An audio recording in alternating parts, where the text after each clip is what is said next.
On va voir le deuxième point, comment s'appuyer sur une ergonomie énergétique. Donc, l'ergonomie, hein, c'est l'agencement de l'espace, entre autres, qui vient influencer sur les comportements, sur le psychisme, sur les états émotionnels des personnes.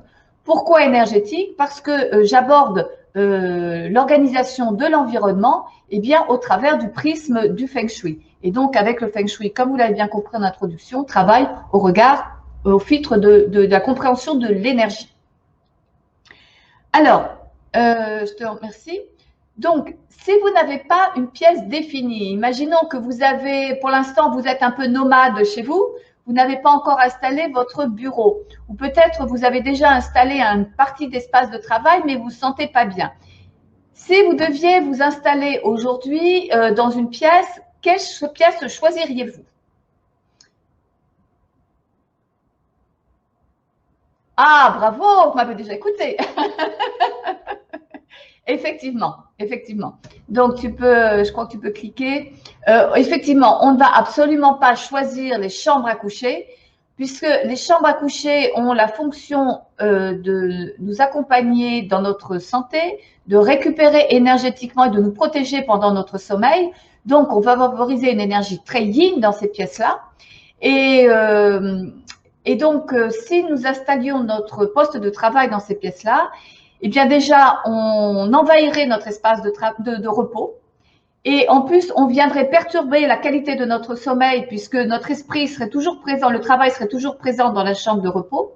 Et en plus, tous les appareils dont on a besoin, l'ordinateur, le téléphone, etc., viendraient aussi nous envahir d'ondes qui sont nocives pour notre bien-être et pour notre santé.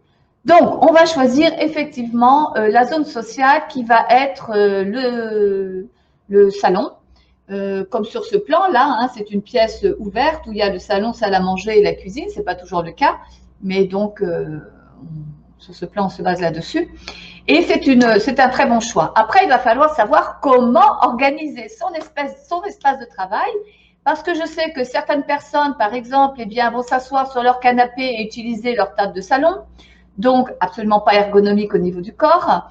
Vont utiliser la table de salle à manger, comme on l'avait vu avec l'étude du plan de Caroline dans la petite vidéo de présentation.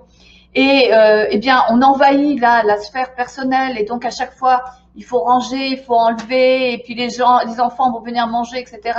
Donc, ça peut être assez cacophonique et c'est absolument pas ergonomique énergétiquement.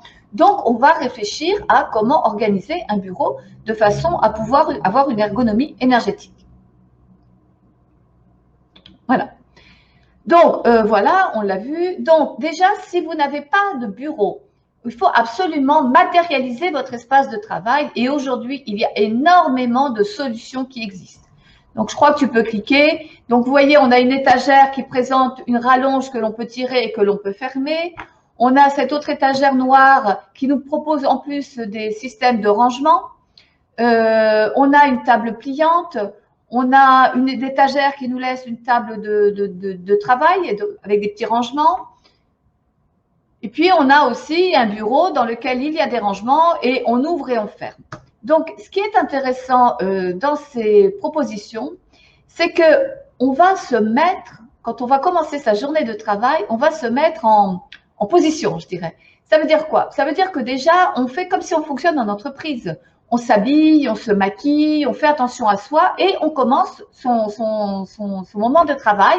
Et lorsqu'on déplie justement une table, lorsqu'on ouvre une étagère, lorsqu'on s'installe à son bureau, si on a la chance d'avoir un bureau, eh bien, on est là dans un ancrage de travail. Donc ça, c'est déjà très important. Et pour finir sa journée, eh bien, soit on replie toutes ces étagères, on referme tous ces rangements, soit on quitte son espace de travail et on a fini sa journée. Et ça, c'est très important pour justement faire la part des choses entre le temps professionnel et le temps personnel, entre l'espace professionnel et l'espace personnel. Voilà. Et donc, pour avoir aussi une ergonomie énergétique, vous l'avez peut-être vu dans la petite vidéo de présentation, c'est aussi la qualité du chi, la qualité de l'énergie vitale. Si cette énergie circule, c'est-à-dire que si on est assis dans un couloir de circulation de cette énergie, c'est un peu comme un courant d'air, d'accord, qui circule entre une porte et une fenêtre ou entre deux fenêtres, eh bien, cette énergie, elle est très forte. elle est assez agressive et donc elle déclenche beaucoup de fatigue. Donc, on évitera de se mettre dans un couloir de circulation de l'énergie.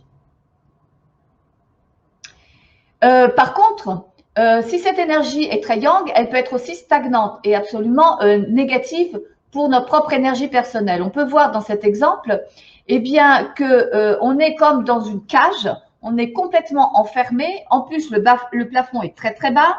On voit là très légèrement qu'il y a des poutres. Donc les poutres, c'est extrêmement nocif, lorsque ça passe au-dessus de notre tête, ça fait des pressions continuelles. D'ailleurs, il est absolument déconseillé lorsqu'on aménage une chambre d'avoir des poutres au-dessus du lit. Et malheureusement, il y a énormément de personnes qui adorent les anciens lieux et qui adorent les poutres. Eh bien oui, c'est esthétique, mais ça peut être nocif pour notre santé, pour notre énergie. Donc, dans ce bureau, on voit que cette énergie, elle est stagnante, elle ne circule pas. Et en plus, le plafond étant très bas, donc ça donne une sensation d'oppression. Je ne connais pas la personne qui travaille là, mais j'ai le sentiment que c'est une personne qui ne doit pas rester très longtemps à se concentrer dans cet espace-là et qui doit beaucoup bouger, sortir de cet espace pour aller respirer ailleurs parce qu'elle doit se sentir oppressée.